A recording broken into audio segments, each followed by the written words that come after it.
menuda imagen, cuánto talento junto en el Gran Premio de Canadá en este podio irrepetible. Fernando, Adrian Newey, Verstappen, Hamilton, lo decía Hamilton, es que este podio será muy difícil de repetir. 22 títulos mundiales, solo el del centro tiene 11. Adrian Newey, que es una de las figuras más influyentes de la historia de la Fórmula 1. Pero también el que está a su derecha, Fernando Alonso, que ha vuelto a los podios después del bajonazo de España.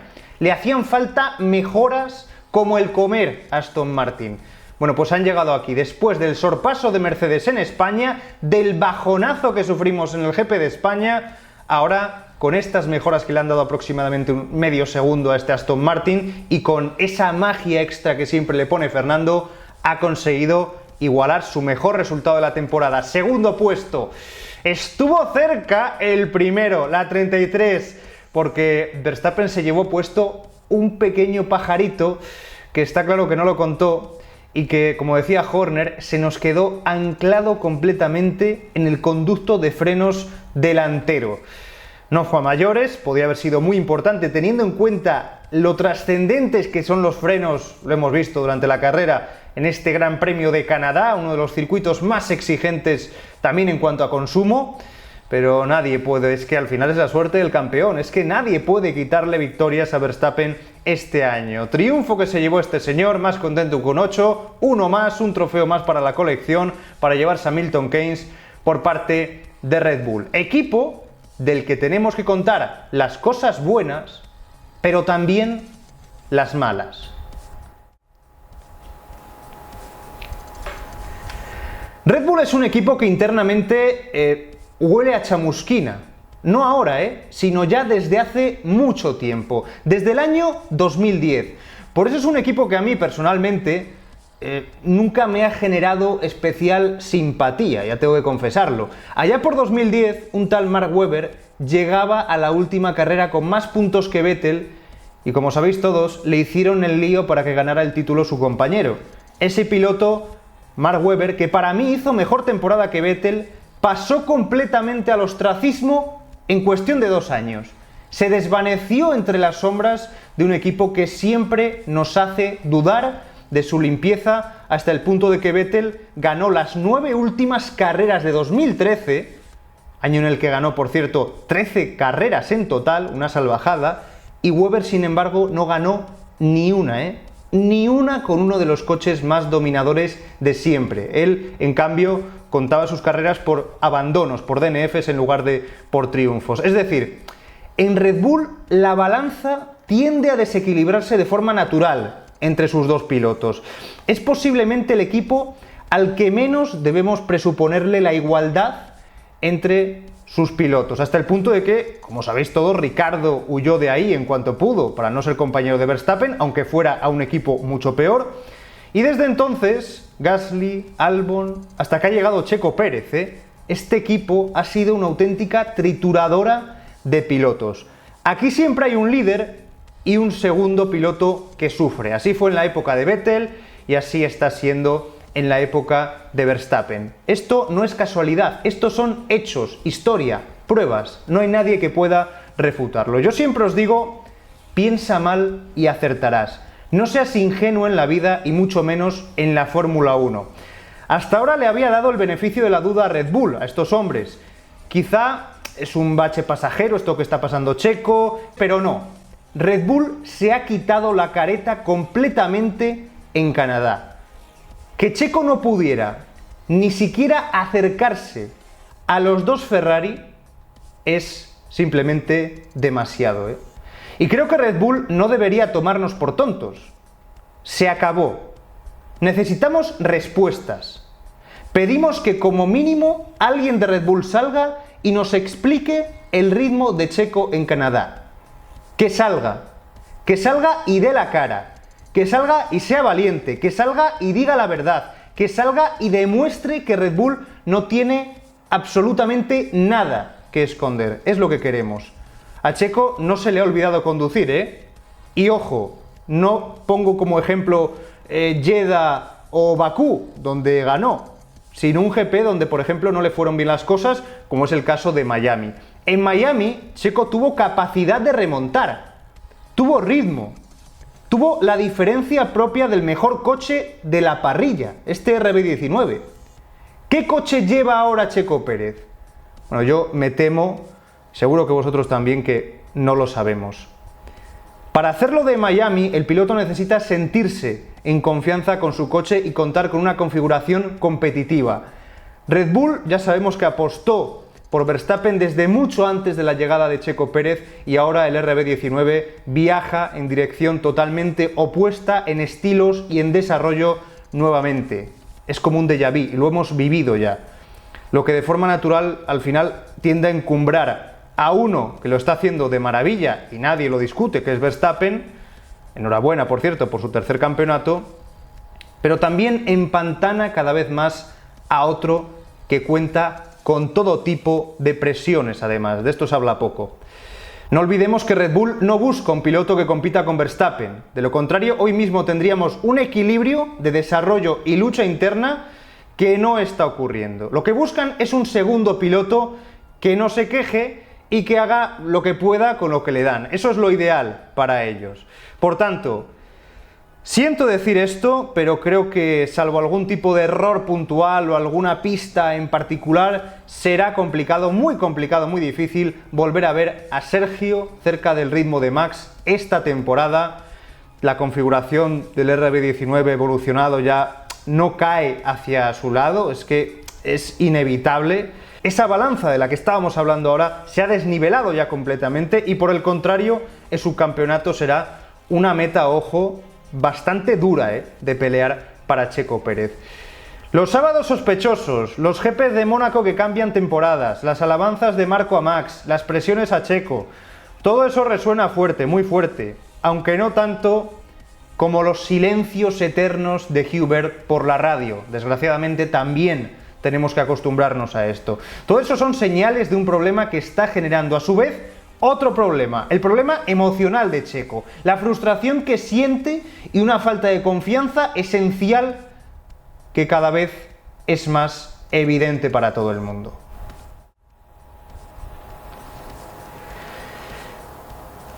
Y cómo no, Fernando Alonso es el que se puede aprovechar de esta situación, porque le preguntaban a él, ¿crees que puedes asaltar el subcampeonato del mundo? Y decía, sí, no tengo ninguna duda de que puedo hacerlo. ¿Cómo no lo va a hacer si su inercia es totalmente diferente? Si tiene un equipo que lo apoya, que lo respalda, que está detrás. Fernando tiene a Aston Martin ilusionadísimo y ahora también tiene un proyecto interesante con estas mejoras que han funcionado. Sabíamos, es que lo necesitaban este pack para evolucionar un coche que ya era bueno pero que se había quedado desactualizado. Ahora volvemos a confiar en Aston Martin. A mí me han dicho de todo, que si soy algunos alonsista, otros que si soy demasiado anti-alonsista, que si soy pro Aston Martin, anti Aston Martin. Si es que esto consiste en decir lo que ves, en ser honesto contigo mismo. Y lo que decimos es que Aston Martin empezó como el segundo equipo, luego se quedó estancado y recibió un sorpaso, al menos de Mercedes, y en este Gran Premio se han recuperado. Esa es la realidad. Y luego en Silverstone llegarán más mejoras y esperemos que puedan estar ahí en la batalla de la evolución con un equipo que tiene más que es Mercedes, y esto es innegable porque es el equipo madre, el equipo matriz. Y de hecho Fernando Alonso, como aquí vemos, está poniendo mucho de su parte para colocar un coche en una posición antinatural. Algunos dicen, ¿cuál es la posición real de Aston Martin? ¿Ser el segundo equipo? ¿Ser la posición donde está Stroll, que le ha costado, Dios y ayuda, llegar a los puntos, noveno puesto, en su Gran Premio de casa, en el que más motivación tenía? Bueno, pues el puesto, evidentemente, ahora sí, ahora es segundo equipo, a la par que Mercedes, porque están ahí los dos, pero Fernando le sigue poniendo ese extra que falta para, en este caso, haber conseguido doblegar a los dos pilotos de Mercedes. Ya vemos, no solo besando muros, sino casi a punto de desllantar como el pobre George Russell. Por eso Fernando se ha podido llevar este trofeo a casa, uno más esta temporada, ya son unos cuantos, y esperemos que a partir de ahora comience lo que llamaremos como el resurgir de Aston Martin. ¿Cuál es su techo? Fernando soñará lejos, pero es evidente que nadie puede quitarle el título, ni siquiera hacerle cosquillas a Verstappen esta temporada. Lo del subcampeonato es otra historia. Fernando está a solo 9 puntos, ojo, 9 puntos de Checo Pérez. Y veremos a ver, porque lo que está claro es que Fernando tiene una constancia bestial, no sea cual sea el tipo de circuito, él está ahí. Verstappen sabe que es el piloto que se puede encontrar siempre mirando a sus retrovisores, siempre va a estar, y de hecho, pues es que la imagen de este Gran Premio de Canadá ha sido la misma que la del año pasado.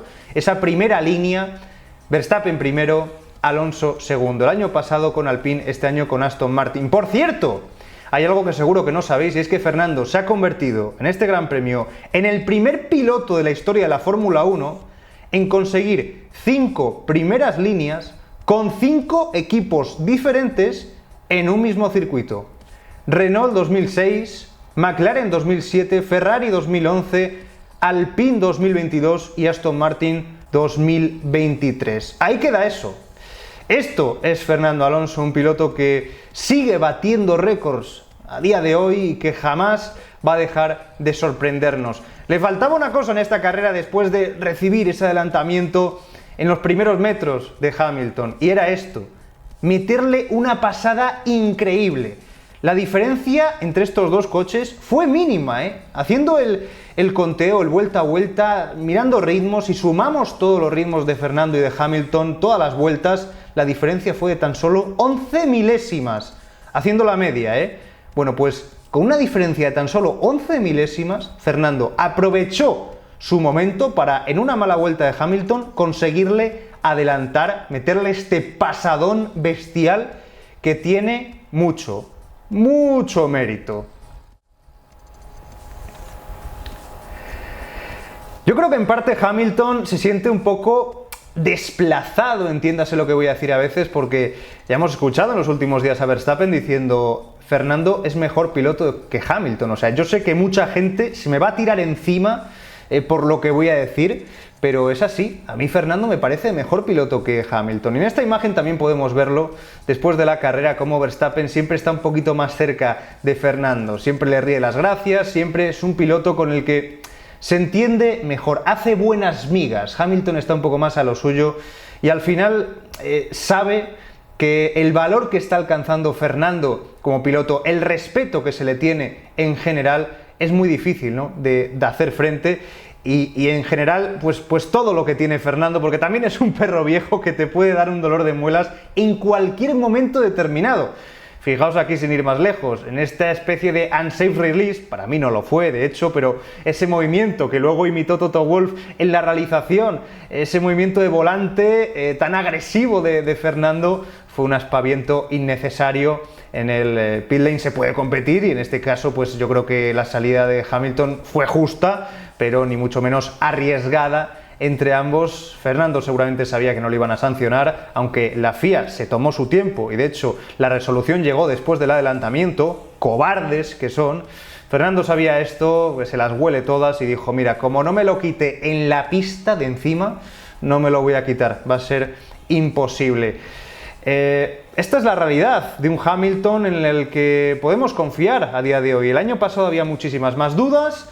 Solo se hablaba de Russell, ¿no? Parecía que Russell ya había jubilado a Hamilton. No, Hamilton está vivito y coleando y está a puntito de hacer oficial un nuevo contrato con Mercedes, en el que cobrará bastante menos, 10 millones menos, pero que al menos prolongará su trayectoria deportiva en Mercedes durante algunos añitos más, que es lo que a él le importa. Esto ocurre, ojo, en una carrera en la que Russell abandona por un error propio, Importante destacarlo, que Russell también tiene sus errores y Hamilton esta temporada está siendo mejor, ¿no? Estamos viendo puntos positivos de ambos, pero creo que en el global de la temporada Hamilton está haciendo un mejor trabajo que Russell, aunque evidentemente a veces puede tener sus sustos puntuales. Pero estamos viendo un Hamilton sólido, unas luchas Hamilton-Alonso que nos encantan, que nos emocionan, que nos motivan, que nos ilusionan y que son, de alguna forma, una de las pocas buenas noticias que tiene esta temporada, en la que Verstappen está haciendo la Fórmula 1 bastante aburrida, el campeón es bastante predecible, pero por detrás tenemos más igualdad que nunca, un auténtico, si quitamos a Verstappen de la ecuación, año 2012, con 3 equipos luchando por podios, Ferrari, Aston Martin y Mercedes. con los que estamos disfrutando de lo lindo. Y precisamente los últimos protagonistas son ellos, Ferrari. ¿Cómo no vamos a hablar de Ferrari? Además, con lo ilusionados que parecen estar los tifosi, la afición italiana. Bueno, yo me he quedado sorprendido. Ha terminado la carrera, cuarto y quinto, y he leído cosas como: esto es el resurgir de Maranello, necesitábamos una luz en el camino, en el desierto, y la hemos encontrado. En fin, sabemos que esta gente es bastante visceral, bastante temperamental, pero oye, menos corazón y más cabeza, que por el hecho de que Ferrari haya acertado con la estrategia una vez, no hace falta tampoco lanzar las campanas al vuelo. Es lo que podemos destacar de una carrera en la que Ferrari lo tenía muy difícil, ¿no? Saliendo desde esas posiciones traseras. De hecho, le estaba costando muchísimo adelantar, pero al final, pues ese golpe de suerte, quedándose con el neumático medio, que aguantó muchísimo, porque si algo hay que tener claro este año es que no hay degradación, aguantó y al final pudo mantener esas posiciones, cuarta y quinta posición. Pero yo lo que he visto es una auténtica procesión por parte de Carlos Sainz, que ha estado todo el rato detrás de Charles Leclerc y que realmente poco ha podido hacer. En algunos momentos diciendo: tengo más ritmo, dejadme demostrarlo. Yo creo que los lecleristas están muy contentos en general, porque al final ha quedado Leclerc il predestinato por delante de Carlos, y eso es al final parece que lo que importa en esta temporada anodina de Ferrari. Pero ojo, porque Helmut Marko ha dicho unas palabras que seguramente pueden ser bastante motivadoras para ellos, y es: Ferrari ha salido atrás, y esa es nuestra mejor noticia por el ritmo que han demostrado, que parecía estar ahí. Lo vimos durante el fin de semana, en los viernes en los que siempre Ferrari aparece, otros se esconden más, como Red Bull, decían tenemos problemas y demás. Ferrari aparece, no nos lo creíamos, pero se han visto brotes verdes en esta carrera con el ritmo de Ferrari. Es importante. Parece que están ahí y confían en este pack, en este coche que al final viene a ser el mismo coche exactamente igual que el del Gran Premio de España, no así Red Bull, por ejemplo, que traían un alerón nuevo, ¿no? Un pequeño cambio, pero es que este coche es idéntico, el mismo coche que el de España. Pero claro, cuando tienes a dos pilotos, que además es que esta situación se ha dado una y mil veces, Sainz detrás de Leclerc sin poder avanzar. ¿Cuántas veces hemos visto esta película? ¿Cómo vas a permitir pasar a Sainz cuando estás negociando el contrato de Leclerc? No tiene ningún sentido. Si es que a Leclerc quieres tenerlo entre algodones, más mimado imposible. No cabía en ninguna cabeza que Sainz pudiera adelantarle. Quizás en estas ocasiones Sainz tiene que ser mucho menos noble con Charles Leclerc. Y por cierto, una tremenda innovación esto por parte de Ferrari, de decirle Xavi Marcos por la radio a Leclerc: tranquilo, tranquilo que Carlos no te va a pasar, tranquilo que no te va a atacar. Bueno, la copia siempre es peor que el original, pero esto se lo habéis copiado a Aston Martin, De verdad, mira, que un equipo como Ferrari tenga que copiarle este tipo de disciplinas, automatismos en un equipo Aston Martin, me parece que es de risa, de verdad. Pero bueno, aún así, quedémonos con el positivismo de la prensa italiana, que seguro que viene ya desde las 24 horas de Le Mans.